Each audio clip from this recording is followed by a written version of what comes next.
Well, hello there, everybody. My name's Mikhail, and I've got some stories I want to share with you. So why don't you all gather around, snuggle up, grab your notebooks or whatever you're doing for a hobby, or lay down in bed. I've got some great things I want to share with you tonight.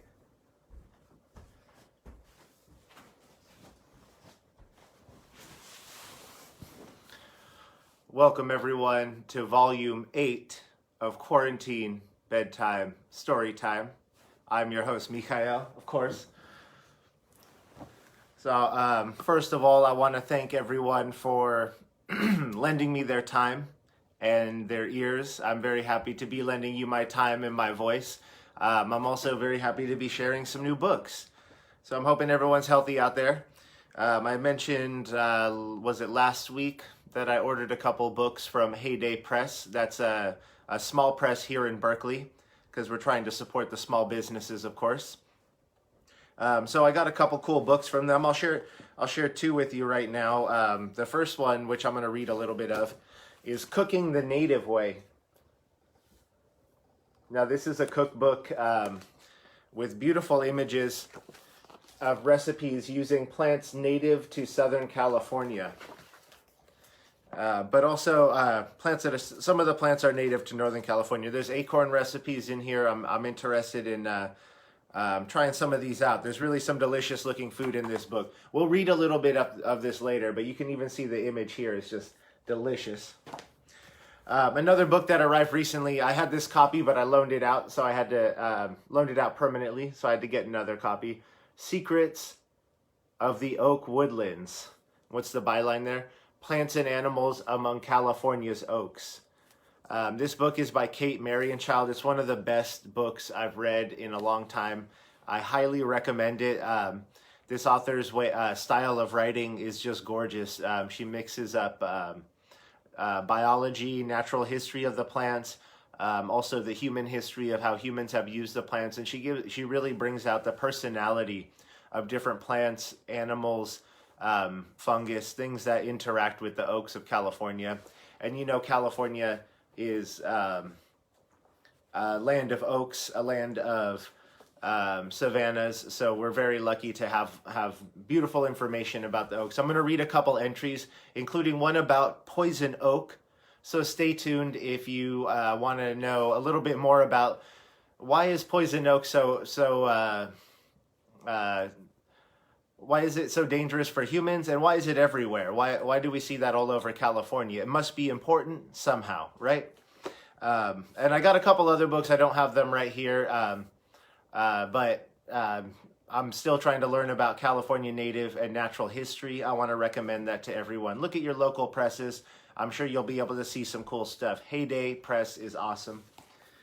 I'm also, and speaking of which, I want to acknowledge that we're here on quarantined, occupied Ohlone land. So respect to the ancestors of the land who put their energy to tend this land. Hopefully I'm being a good steward, but we have a long way to go for California to continue to be a good steward of this beautiful state. Speaking of this beautiful state, I have another special selection. This is the book Gloryland. It was written by Shelton Johnson. He's actually a park ranger at Yosemite National Park right now. And he wrote this book about someone who was first a Buffalo Soldier and then eventually became one of the first park rangers when it was military as rangers in Yosemite. But it's a pretty intense story. My mom gave me this book. I want to share the chapter where the main character comes upon Yosemite Valley. And then, of course, as always, we're going to end with Legends of the Yosemite Miwok. We'll see how long we go. Maybe we'll get to a couple other stories in this book since we're going along with the Yosemite theme. So in that sense, the theme tonight is the spirit of the plants and the spirit of the land. When we're talking about Yosemite, we're talking about the energy of the granite. When we're talking about oak trees, we're talking about hundreds, sometimes 1,000-year-old trees that have been giving Californians nourishment for a long time. Today we don't eat the acorns as much, but they still give us shade. They still give us stability in the ground. They keep the rest of the ecosystem in tip-top shape, because even though we don't eat the acorns, a lot of birds, squirrels, other animals do that go up the food chain. So where California wouldn't be as beautiful without acorns. And then, of course, food is a very important aspect of the spirit of plants and animals, because that's one of the ways that we interact with them, and one of the ways that the energy of plants and animals becomes our energy. I'm a vegetarian, of course, and this book I think has mostly vegetarian recipes, but there's also a lot of great recipes for people who like some meat. If you look up native recipes, I think that's becoming there's more publications coming out, and there's more native people feeling empowered to share their culture, and hopefully even to make a little money off of these books. So grab one for yourself. Anyways, before we get into it, I'm going to start out, I believe, with Secrets of the Oak Woodland, just because this is such a powerful book. But before we get there, I want to announce that I opened up a YouTube channel. I think I can share it here, maybe. But I'm beginning to post these videos after I do them on YouTube. I might try and live stream on YouTube, but I want to make sure that these stories are available for everyone. These are great to listen to anytime. You can put them in your ear at work. Of course, my stories are fiction, nonfiction, legend, intended for adults, but they're family friendly. So without further, check out the link there. But without further ado, I want to do a little reading from Secrets of the Oak Woodland by Kate Marianschild. I think this is the only book that this author wrote, but as you'll find out, it is gorgeous. So we're going to start with the introduction, just to get a little bit of background information, and then we're going to move into the, we'll talk about poison oak. So, the introduction. 13 years ago, I moved to a piece of land in Mendocino County that rustled, hummed, and sang with the sounds of wild things. Snakes, crickets, coyotes, birds. The hills were studded with oaks, gnarled old trees, as well as middle-aged and youthful ones, and a medley of companions, madrones, buckeyes, bays, toyones, and others. I wandered on deer trails, ducked under old-growth manzanitas, and clambered around poison oak. I crouched by wood rat mansions and bounced on moss-covered limbs. Once I glued my binoculars for 4 hours on a screech owl perched in an oak hollow. Little did I know that soon I would be writing about the marvels I was encountering.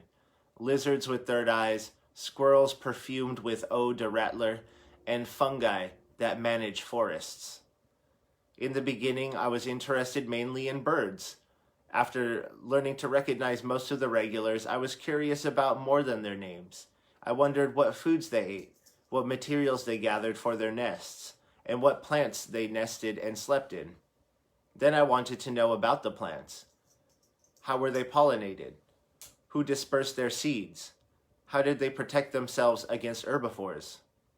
Such questions led to curiosity about ants, bees, butterflies, squirrels. Soon I was like an orb weaver spider, alive to everything vibrating in the web around me. I told you she's a good author. It is not surprising that this oak woodland where I still live is so rich in life. Every year the oaks produce millions of nutrient-rich acorns, 18% fat, 6% protein, and 68% carbohydrates, that directly and indirectly feed a myriad of animal species. Animals also make use of the flowers, leaves, twigs, branches, trunks, and roots of oaks for food, shelter, and foraging substrate. Standing dead trees and mature large trees of various species provide cavities for creatures ranging from salamanders and bats to owls and bears. Poison oak flourishes in this woodland and feeds more than 50 species of birds with its berries and seeds. Mistletoe that dots the canopies of oaks and bays provides food and warmth for birds and mammals. Wood rat houses shelter hosts of uninvited guests who wouldn't otherwise survive our dry summers. Cavities in downed trees are havens for possums and raccoons. In fact, oak woodlands such as these are home to more species of plant and animal than any other terrestrial ecosystem in California. 22 species of oaks grace the state of California, ranging in size from magnificent grandmother trees to knee-high shrubs. They are divided into 3 evolutionary lineages: white oak, red oak, and intermediate or golden oak. In California, the best known members of the white oak are Oregon Valley scrub Engelmann and, confusingly, the blue oak. The most familiar red oaks are Coast Live, Interior Live, and Black Oak, also confusing, while the commonest member of the intermediate group is the Canyon Oak. And then I think there's a such thing as the Canyon Live Oak. I don't know where that lands. An oak woodland is officially defined as an oak stand in which at least 10% of the land is covered by oaks and other species, mostly hardwoods. Here, however, I include oak savannas, grassy expanses sparsely dotted with oaks, oak forests where canopies overlap and species other than oaks may dominate, and edge habitats where oaks and chaparral meet. This book focuses not on oaks, but on plants and animals that live among them. See the bibliography for several wonderful books about oaks themselves. I have written mostly about species that are visible during the day and that live in both northern and southern California. Some, such as wood rats and mistletoe, are considered keystone species because they have a large positive impact on species diversity in proportion to their abundance. Others, like oak titmice and acorn woodpeckers, are iconic woodland characters. Still others, California newts and oak galls, for instance, are just plain fascinating. Some belong in all 3 categories. All have had to adapt to California's unusual Mediterranean climate, with its long, dry, brutal summers and cool, moist winters. I hope you'll become as excited about the oak woodlands as I am. Perhaps after reading this book, you'll kneel next to a wood rat mansion and wonder where the leaching room is. When you next see a newt, maybe you'll tell your friends about the co-evolutionary arms races and 3 dead hunters. Above all, I hope this book will lure you into California's oak woodlands to walk slowly or sit quietly, listening and looking until you start seeing, hearing, and wondering. I'm sure some of y'all have taken some hikes out there and seen a lot of the oak trees are relieving and flowering. It's beautiful. So the oak woodlands, past, present, and future. 12 to 15,000 years ago, humans began living among the oaks of the land we now call California. They harvested acorns, hunted animals that depended on oaks for food and cover, and gathered food and other necessities from a variety of plants that lived among the oaks. To enrich their lives materially and spiritually, and to care for their plant and animal relations, California Indians shaped and managed the land for thousands of years, selectively harvesting plants and carefully burning, pruning, sowing, tilling, weeding, and transplanting. By burning the understory and grassland every few years, many tribes protected their homelands from catastrophic fires while reducing populations of acorn pests, improving germination of seeds, and opening vistas that afforded better hunting and easier access to plants. Unaware of the sophistication of native horticulturalists, early Europeans were amazed at the beauty of the untouched wilderness they had discovered. After European Americans outlawed burning, removed tribes from their land, disrupted their culture, and killed people with guns and disease, Indian stewardship of the land all but ended. As a result, the oak woodlands of today look very different from those of 250 years ago. Gone are the vast fields of wildflowers, the bushes nearly breaking from the weight of berries, and the enormous herds of deer reported by early European Americans and remembered by the native Californian elders. But even with the severe environmental impacts imposed by hundreds of years of modern civilization, existing oak woodlands still reflect the profound influence of their first human stewards. Oaks are key to the character and legacy of California. Its visual beauty, the vigor of its rivers and streams, the clarity of its air, the richness of its wildlife. To many people, oaks epitomize this state more than any other plant.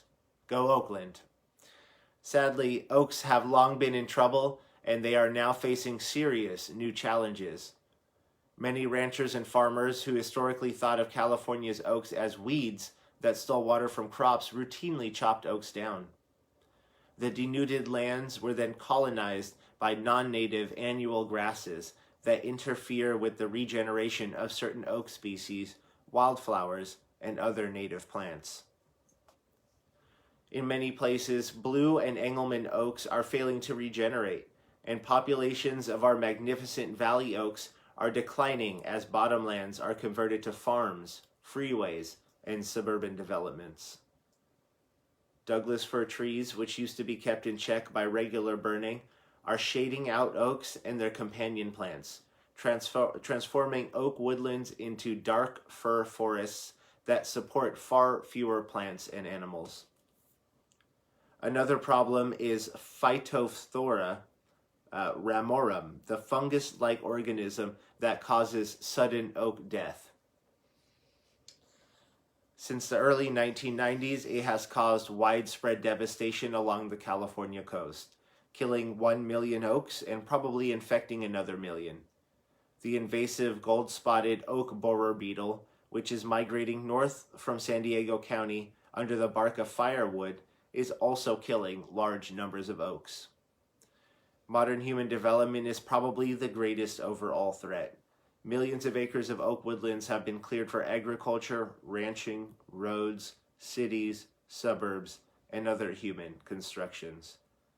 With California's population expected to grow from 38 million in 2013 to 60 million by 2050, the 8.5 million acres that remain will be under severe pressure.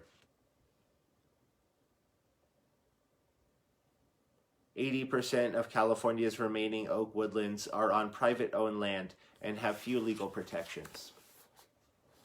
If you feel inspired to protect oak woodlands, you will find many opportunities to help, both locally and nationally, via environmental groups, land trusts, land use planning organizations, political initiatives, and more, as well as your own personal land-based efforts. Only through the focused and widespread efforts of many people will future generations be able to breathe cleaner air, enjoy sweeter streams, and hear the plenty of rustling, humming, and singing among the oaks. Wow. Well, that's the introduction. Beautiful introduction to how important oaks are to California and why their conservation is one of the most important things, I would say, along with trying to return salmon runs to California. Oaks and salmons really provided a lot of nutrients for California, both the people, the land, the other animals, and plants. So let's get to the poison oak chapter. I love this chapter. When I first started reading it, it made me laugh out loud. Hopefully you guys will enjoy it. There's also some beautiful, I think they're watercolor drawings in this book. There are paintings. There's really this is really a beautiful masterpiece, this book, Oak Woodlands. So this does provide a lot of the natural history information or biological information about the plant, but it also breaks it down, so it's really accessible. So poison oak is the also known as Toxicodendron diversilobum from the family Anacardiaceae. Oh, hopefully I did that right. So it goes to explain toxico means toxic, dendron means tree-like structure, so that's toxicodendron. Diverse means of varying types, and lobum means leaf. Thus it means toxic woody plant with leaves of varying shapes. Toxodendron diversilobum is also known as Pacific poison oak and is sometimes just spelled poison oak. And I believe it occurs from Baja all the way up to Vancouver, British Columbia, but it's very much a West Coast plant, very much a part of California. Many of you have some poison oak stories. You can go ahead and share those below. I think I got a little itch on my arm right now. Over the past several years, against the advice of friends and relatives, I have fallen for someone new. At first, I was barely aware of his existence, much less his steady presence in my life. But whenever I sat down at my outdoor writing table, there he was, 8 feet away, always available and interesting. Eventually, I became aware of his radiant good looks, his enticing fragrance, and his gentle way with birds, who fearlessly land on his upstretched arms. I noticed his height, which is greater than my own, and his breadth, which is almost twice his height. I admired the supple grace with which he moves in a breeze, and the way light radiates from his many soft surfaces. I began envying the birds who sleep in his arms at night, knowing that I will never so much as hold his hand. The object of my affection is a luminously healthy male poison oak bush who has been quietly growing on the edge of my yard for many years. I have been present at the birth of his little flowers each spring and the spectacular demise of his spent leaves every summer and fall. There's a note here. Poison oak bushes generally have either male or female flowers. This one has male flowers, which is why I refer to it as he. I have witnessed his easy relationship with birds, mammals, and insects, admiring the stable and generous role he plays in their lives. I don't know how he feels about me, but I am grateful for his faithful presence and the entertainment he often provides. More than any plant I have ever known, I have come to count poison oak as a friend and an important member of my community. To the dismay of most humans residing in Western North America, poison oak has a legendary ability to adapt to a wide variety of soil, climate, and light conditions. It also resprouts easily from damaged stems and root fragments.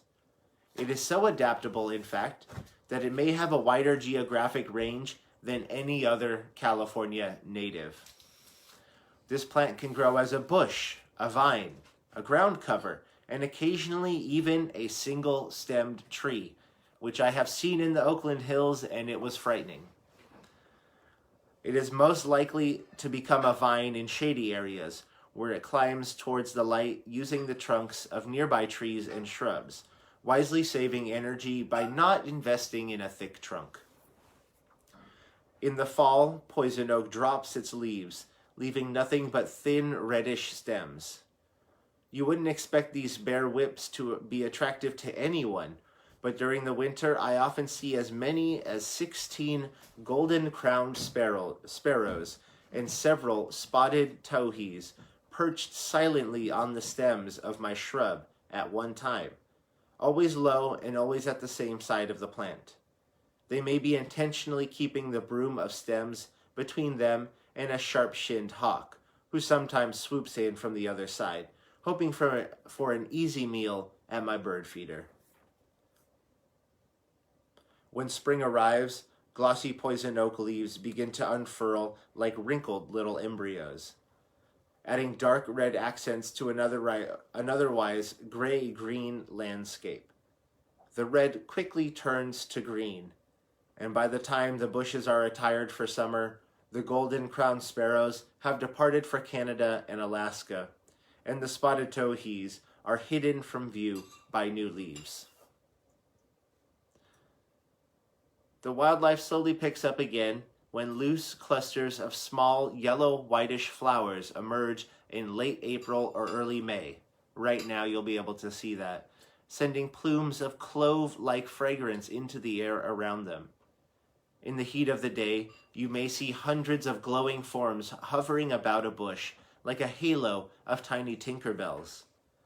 If you tiptoe close to one of these fairy galaxies, you will see native bees, honeybees, crane flies, butterflies, and or lizard beetles crawling on flowers and hovering in the air above them, presumably for the purpose of sipping the nectar or gathering pollen. There's a note. Lizard beetles are short, narrow beetles, 0.1 to 0.4 inches long. In the Gloryland family, the ones I've seen in poison oak are dark with reddish heads. Beetles are thought to be important pollinators of plants in the Toxodendron genus. Close focusing binoculars magnify the insects and flowers in a marvelous way, turning each tiny wing, antenna, and petal into a magnificent work of art. The nectar gathered by honeybees makes its way harmlessly into commercially sold honey. So we may all be eating poison oak, is what she's saying. In mid-spring, small green berries appear on female plants.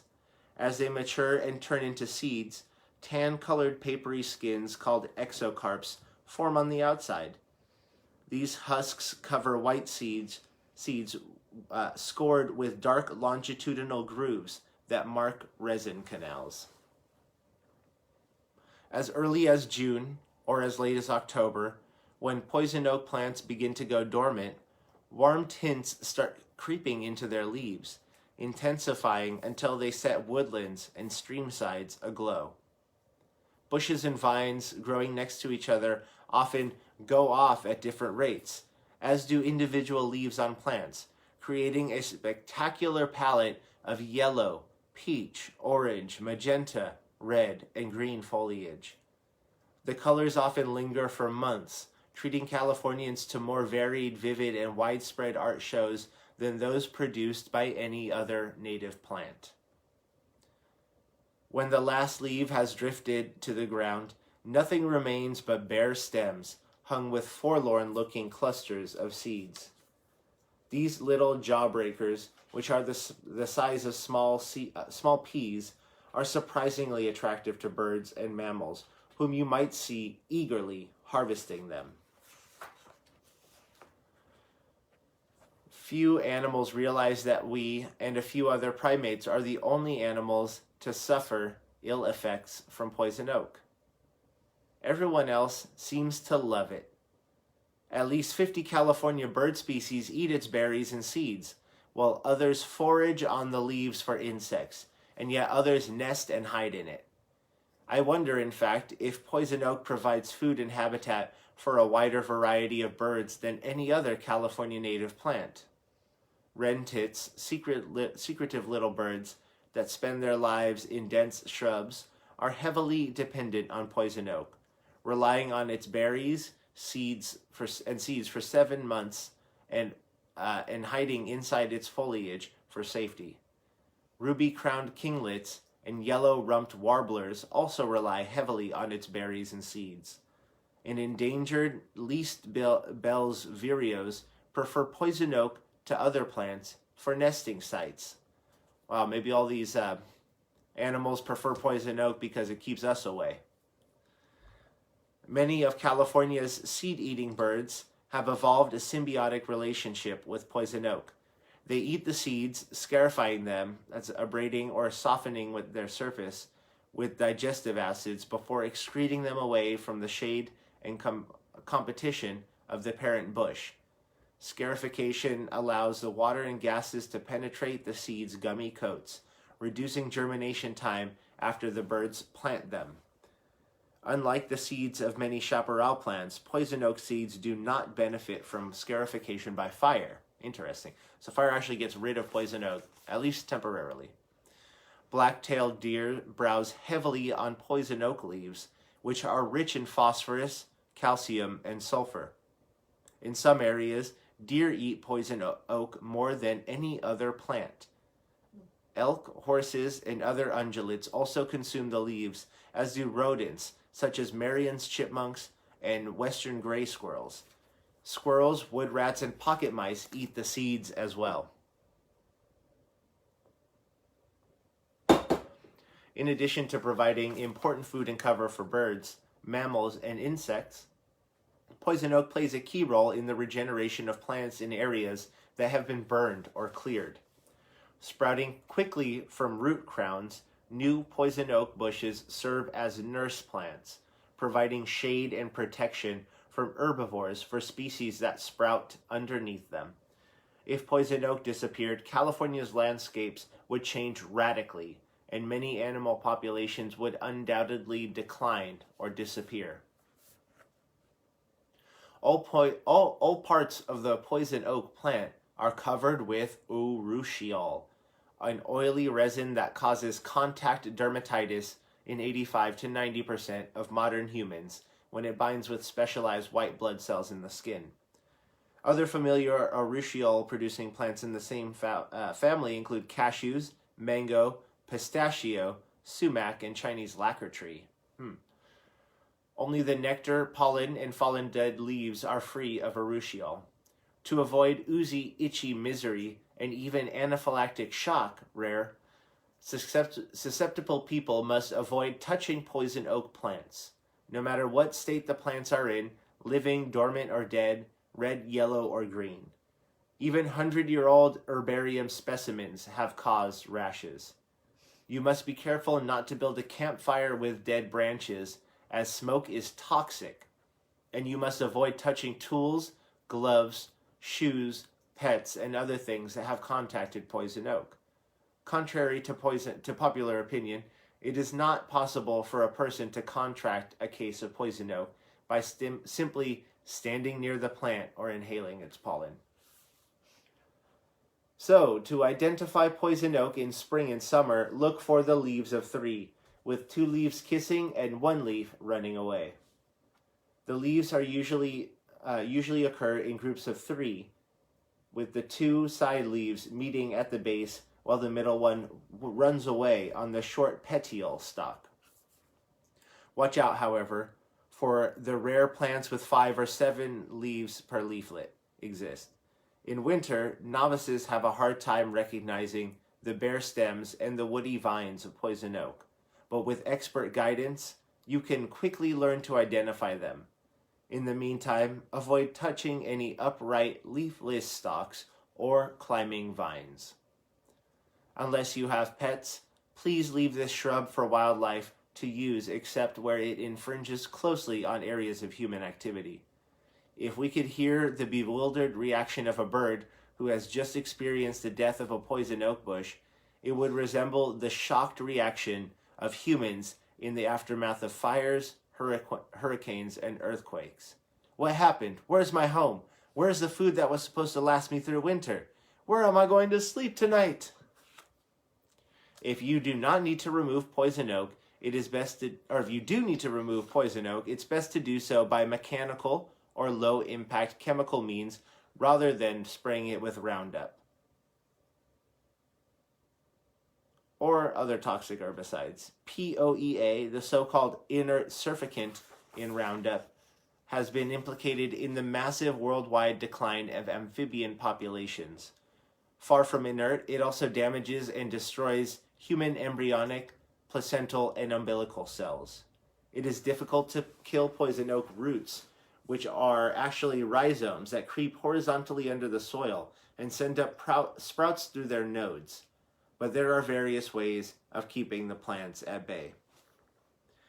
As a note, St. Gabriel's Poison IV defoliant, a clove oil and citric acid product available on the internet, will remove the leaves of poison oak, making it easier to cut off the stems and dig up the sections of the rhizomes. The plants will probably resprout, but if you starve it of food by repeated defoliations, you might eventually cause localized rhizome die-off. You can also let goats loose on small plants and get help from mechanical removal by one of the lucky 15% of people who are immune to poison oak. Anyone out there immune to poison oak? That ain't me. So uses by native Californians. This is very interesting. Right here in the Bay Area, Ohlone basket makers and weavers of several other tribes reportedly use poison oak shoots to make baskets. That sounds crazy. Pomo women mix the sap, which turns black when exposed to the air, and other substances, and use the resulting slurry to dye bulrush tule fibers. Each weaver had her own secret recipe. Kashaya Pomo, Coast Miwok, Maidu, and Karuk people made tattoo ink from poison oak ashes. That sounds badass. Chumash people broke the stems and used the black juice to treat warts, cankers, and skin cancers. They also put powdered poison oak on wounds to staunch the flow of blood. Jeez. Some native Californians also reputedly cooked with poison oak, for instance, wrapping the leaves around the bulbs of wavy-leafed soap plants before baking the bulbs underground. The Karuk people used the stems as skewers for cooking salmon. I wonder if it gives it like a peppery taste. Most contemporary health practitioners discourage all of these practices, as the consequences could be severe. Native American herbal lore is full of remedies for poison oak dermatitis, suggesting that many individuals had allergic reactions to it. Others seem to have been partially or totally immune. As all tribes were not of the same genetic stock, their levels of immunity probably varied, undoubtedly more so after European genes entered the gene pool. So European people are particularly susceptible. Frequent exposure and the widespread practice of eating small amounts of poison oak may have enhanced immunity for some peoples. That's one of those don't try it at home. So in that sense, it almost seems like poison oak's whole thing in California is to keep Europeans out. Very interesting. Doing a great job keeping me out of a lot of areas, poison oak. So that's Secret of the Oak Woodlands. This book is amazing. I will read more entries in the future, but I want to move on. Poison oak, I hope you all appreciate it more. When you look at the plants right now, you can see the little poison oak berries. They almost look like juicy little peppercorns, but I wouldn't eat them.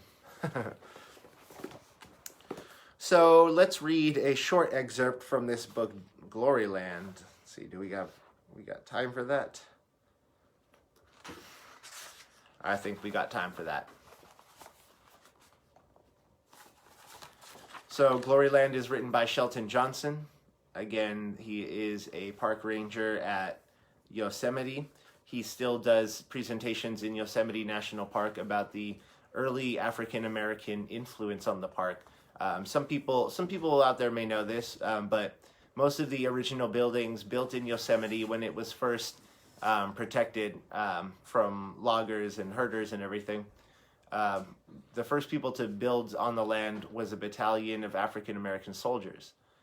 So the early history of Yosemite as a national park was built by black hands, and that's something that's not acknowledged very much. So I'm very happy to be sharing some Shelton Johnson with you guys because he really brings that history out. This chapter itself is called Hetchy. Let me get a little sip of water.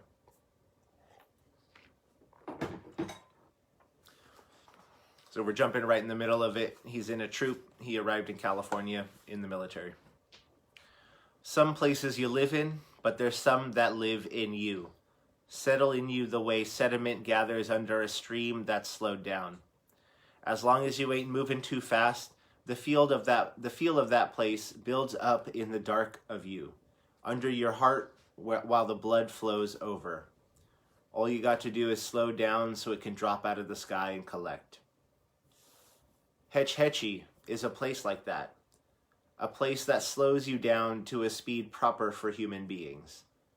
When you've been thinking in that kind of place for a while, you start moving at the speed of grass coming up or snow falling down. You ain't going no faster than a leaf budding out in the spring, and it feels just right. Just a note, Hetchy is currently a reservoir, but it was a valley with beauty that rivaled Yosemite Valley. It's unfortunately been flooded, but thankfully Shelton Johnson is keeping it alive. It happened to me on my first patrol through that valley in the fall of '03. That'll be 1903. With Corporal Bingham and Private McAllister. The three of us from Troop K had ridden over on a patrol from the post at Rogers Lake, in the high country north of Mount Hoffman, with the orders to check in to a report of illegal shepherds in Hetchy. As usual, we'd be looking for poachers and other livestock too. It was a long day's ride from Rogers Lake, and by the time we came over that last ridge before Hetchy, we weren't talking much. All of us were daydreaming as we rode down the high ridge on that winding, rocky trail, almost as bad as the one into Bloody Canyon. The sort of trail where, when you glance over, you don't see the ground moving under you. All you see is what's a long ways below. I was in front when we rounded a bend that brought the valley into proper view. It looked like Yosemite Valley, but smaller. You could see high granite cliffs rising on both sides, and on one side was a rock face that looked like El Capitan, only smaller. I say smaller, but it must have been 2,000 feet high, with a face God had cut in half, like he'd been using lightning as a saber. On the maps it was called Hetchy Dome. Opposite on the southern wall was Kolana Rock, which on a different map was called Sugarloaf. I didn't quite understand that name, except maybe meaning a loaf big enough for the angels. Anyways, it was enough to stop your thoughts and leave you gaping. That's what the country was like all over. In general, we didn't talk much on patrols because the mountains and valleys and meadows kept shutting us up. It seemed like God was usually talking in a big voice here and over there and round the bend yonder, and when God's talking, you shut up. So we were quiet as we came down the trail and round the last switchback into a bit of draw, and then the meadows of Hetchy. Yellow pines were growing round the edges of the meadows, and the alder and cottonwood along the banks of the Tuolumne River. But like always, it was the oaks that drew my eye, standing tall and strong and black without a hope of bending. Lying under them were the broken branches from storms that got the upper hand, making me think of bones all busted up under a body that didn't care if the sky was trying to break it in two. Those oaks reminded me of my daddy. Yeah, Daddy would have felt at home in this country. We're thinking about the oaks again. Before we even got fully into the meadow, I could already feel that this place had me. Like the quiet was a hook, and I was a fish dangling from it, grinning, happy to be caught and laid out under the blue of heaven. My mule seemed to like it too. He kept moving his head from side to side and grabbing mouthfuls of Hetchy growing on both sides of the trail. After a while, there was so much grass hanging from his mouth that Satan looked like he had a long green beard. Satan must be his horse. Yeah, my mule was named Satan, but he was all right. He didn't much care for people, but he had a hunger for meadows, particularly this one in Hetchy. Sometimes I had the feeling that where I ended up was mostly about my mule's appetite, and the fact that we were supposed to be looking for shepherders or timber thieves or poachers, well, that was secondary. We were there because I was following orders, and I was on this exact path through the meadow because I was following my mule. But when I was out on patrol, I was also following my own heart, and most of the time I wanted to be in some place like Hetchy. I'd been hearing about this valley since I got to Yosemite. There weren't any officers around, and who's to say how long it would take us to do our job here properly. So I gave my men to understand that we wouldn't be hurrying back. We had supplies enough to camp for a few days, and I already had my eye on a spot by the river near the welcoming shade of some large black oaks. I mean, what's wrong with granite rising up like gray church walls thousands of feet high, a ceiling of blue sky and clouds, and a floor covered with wildflowers? Nothing wrong that I could see. So what if we lingered a bit longer than we should have? Seems to me like it should be a crime if you're in a hurry to get away from a place like this. Sundays back in Spartanburg, I remember how if anyone in the congregation got up too quickly after the service ended, the deacon would give that person a meaningful look. God don't take it too kindly when people he's spending time with just get up all of a sudden and leave. Hetchy was a church too, and the deacon was the Almighty himself. In Yosemite, I was in church every day, and I didn't want to offend the Creator by being in too much of a hurry. So that was why, 3 mornings after coming into the Hetchy meadows, we were still there and had only just gotten packed up to head back, having found no shepherdess. We hadn't seen another human soul in the valley all that time, but I couldn't consider it time wasted. One thing about slowing down is you start seeing things that you otherwise might have missed. Unless we were on an urgent mission where speed was required, I was always encouraging my men to move no faster than the country around them. That way they were more likely to see what was in front of them. Maybe that was how I saw these 2 figures in the distant grove of the oaks, south of the river on the other side of the valley. They were so small in the valley's bigness. At first I wasn't sure I'd seen them at all. Just 2 little specks in the big green space, with oaks standing alongside them, and blackness under the trees, as if shadows that had lost their way in the world had finally found a safe place to rest. Then I thought the specks might be deer, hunched over like they were, until they moved in a way that set them apart from the land around them. We changed our course, riding towards the Tuolumne River and towards them, and as we got closer, I saw that they were Indians, an old woman and a girl around 10 or 11. They were bent over because they were picking up acorns off the ground and putting them in baskets. I looked around again, but still saw just 2 women, which was surprising. I was used to coming across Indians in Yosemite Valley, members of a tribe called the Awaneechee, who lived in cedar cabins, the children peering out when soldiers rode by, or playing outside near the chuckas, raised wooden structures where the Indians stored acorns. Close by would be a roundhouse where they would hold ceremonies, a low building that was bigger inside than the outside, on account of it being mostly a hole in the ground with earth and cedar for walls. There actually are some of these structures in Yosemite right now. But there were no cabins here and no other people I could see. I wondered if these 2 were living here all on their own, at the heart of clouds and sky, granite cliffs and tall grass. They seemed so alone, in a big valley big enough to hold a city. They saw us too and didn't seem happy at the sight.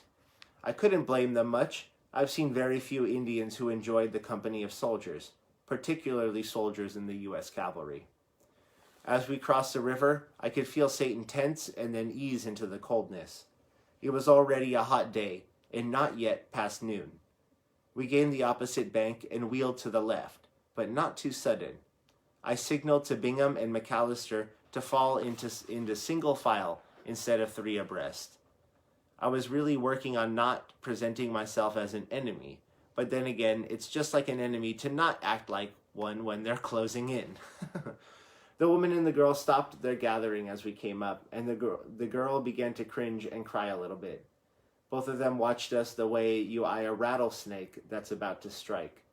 I heard the girl say something to the woman, but the only words I could make out sounded like Suntati and Tumaasi. She kept repeating these words while pointing at my uniform and gesturing at me. About 10 feet from them, we halted. Our mules. The old woman looked slowly and backed away, and the girl screamed and ran off a bit, but stopped and edged back when the old woman shouted at her. They were both wearing long calico dresses, which seemed out of place in the wilderness of Hetchy, like they were wearing their Sunday best, only they were in church all the time, so why dress up for it? Then I remembered what First Lieutenant Resnick told me about the Indians that lived in Yosemite back before the settlers and the army came, and what happened to them. There were a bunch of tribes with names like Miwok, Awaneechee, Paiute, Chukchansi, Yokut, Mono, Karuk. Most of them just traveled through the mountains to hunt or trade, and some of them lived here. But around 50 years ago, the gold rush brought so many new people into the Sierra foothills that game got scarce. It got harder and harder for the Indians to find food, so they got desperate, and some of them began to raid mining camps. The miners fought back, mustering up a battalion to hunt down the Indians. They found them all right, and found Yosemite at the same time, and there was a skirmish. The troops burned the Awaneechee homes and granaries, and the Indians got sent to a reservation, but eventually scattered in the mountains without food or shelter. The lieutenant didn't seem at all upset by any of this, but I felt bad hearing it. It made me think of Grandma Sarah and the Seminole, when the Indians who survived those times seemed to figure out that resisting anymore would just get them killed, so they tried to get along with the strangers who'd invaded their lands. The lieutenant also told me, with a wolf's smile, that most of the Indians hereabouts used to go almost half naked in the summer, when it could hit 100 degrees in the valleys. Being from South Carolina, I could understand that just fine. But some of the white folks considered it improper and made the Indians cover themselves. So the women got used to wearing these calico dresses, I guess. Now this old woman was standing in front of us, her knees bent, arching her back with one arm, shielding her eyes as if she was blinded by what she was seeing and recoiling from a blow that hadn't fallen yet. We didn't do anything. We just sat there, listening to insects feeding in the meadow and bees droning and the wind. After a long spell, her arms went down and she stood up almost straight. Then she surprised the hell out of me by saying loudly, "What do you want?" It wasn't that I'd never heard an Indian speak English before. Some of the ones living in Yosemite Valley or around the outskirts of the park worked for stock packers or traded skins for food or dug latrines for the army. But here we were in a place that seemed like it had been the same since the beginning of time. I finally found my own tongue. "Hello, ma'am," I said with a nod. "We don't want anything at all. We're just on patrol in this part of the park." I stopped, not knowing how much she understood, but also on account of how hard she was looking at me. It was a bit unsettling. "Well," I went ahead, "we had a report of sheep grazing over here, and we got orders to find out if that was true." There was a long pause, which the river filled nicely. Otherwise it would have been quieter than a grave. "No sheep here, soldier." The old woman spoke quickly when she did respond. She jerked her head towards the southeast. "You go away now." She understood a fair amount, it seemed, but now I could feel the fear in her, even stronger than the fear that was so obvious in the girl. The old woman had kept it hidden till now. Along with the fear was anger, too. I had to do something, so I dismounted slowly. A cavalryman is always at a disadvantage if he's dismounted. I figured she might know that if she'd spent any time around soldiers. Before I got down, I looked back and smiled at McAllister and Bingham, not saying anything, but telling them to stay on their horses. They understood and smiled back. We were all smiling when I turned to face the old woman again. I thought it was about the people in history who'd been killed by men who were smiling. How do you tell someone you ain't a threat when you're a soldier, wearing a uniform and carrying weapons, and they're Indian?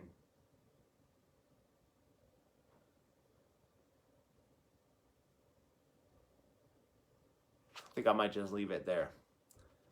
The interaction goes well from there, but beautiful description of moving through Hetchy Valley, similar to Yosemite Valley, and the spiritual significance that the mountains had, not only for the indigenous people, but to the successive groups of people who came and actually stayed and had the time to appreciate it.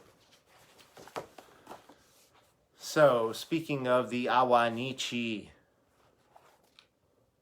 let's close it out tonight We read a little bit long in some of the other selections, but we'll come back to it next week. But I want to finish tonight with the way I usually finish things, which with a story from the Awaneechee, from the Miwok, from the Yosemite Valley. While I'm flipping to the story here, I just want to again wish everyone good health in these uncertain times. I hope you're taking the opportunities to connect with the people around you. That's the most important thing we can do right now in the face of political and economic uncertainty. And it's also good to build up your network in case anything might happen to your health. Boy, wouldn't it be nice, though, if we had universal health care. Speaking of that, this story is very relevant to what I'm talking about right now because we might be seeing a little bit of greed in our society. And the Miwok also faced greed, and they have some advice for us. So let's read The Greed of Hetchy the Skunk. Hetchy the Skunk and his wife had a daughter who, when she grew up, married Uwell the Gray Fox. Gray Fox was a good hunter, and he and Skunk, who was chief, often hunted together. Not far from Skunk's home were two high hills standing side by side. In the narrow gap between them ran the trail of Sokoi, the elk. One day, Skunk told Gray Fox to hide in this narrow place while he went down to the plain to drive up the elk. So Gray Fox hid there, and Skunk went down near the elk and fired his terrible scent. The elk could not stand the smell and ran up the trail. Gray Fox waited until the leader and all the others had passed between the hills, and when the last one had gone by, he stepped behind them and fired his arrow with such force that it shot through the whole band of elk, killing them all. When Skunk arrived at the scene, he was so glad that he danced. He called all the people to come and help carry the meat home. Then he said to Gray Fox, "You must pack one elk, and pack me too, for I am too tired to walk." Gray Fox was afraid of Skunk, and so he did what he was told. He lifted a big elk on his shoulder, and Skunk climbed on top. Skunk, who just said he was tired, danced on the body of the elk all the way back to the village. Then Skunk told the people to skin the elk and promised them some of the meat. They skinned the elk and cut the meat into strips and hung it to dry. When they had done this, they asked him for their share. Skunk refused to give them any, but told them that they might eat acorn mush and peenol, that's pine nuts. He then turned as if he were going to shoot his scent, and everyone was afraid. Skunk was so greedy that he would not give any of the meat to anyone, not even his own wife and daughter, nor his son-in-law who had killed it. He put it all away to dry for himself. The next day he told Gray Fox to hunt again, and they did the same as before. When the elk were in the narrow pass between the hills, Gray Fox shot his arrow and killed them all as before. Then Skunk called the people to come and carry the elk, and made Gray Fox carry one, and he danced on top all the way back, just as before. Starting to think Skunk might be an a-hole. Again he told the people to skin the elk, and he would give them meat for supper. But when they had skinned the elk and cut up the meat, he told them to go eat acorns and peenol, at the same time turning to frighten them. Skunk took all the meat to dry for himself, just as he had done before. The people were very angry, but they were afraid to do anything for fear that Skunk would shoot his scent and kill them. They talked the matter over for a long time, and finally a wise man said, "What are we going to do?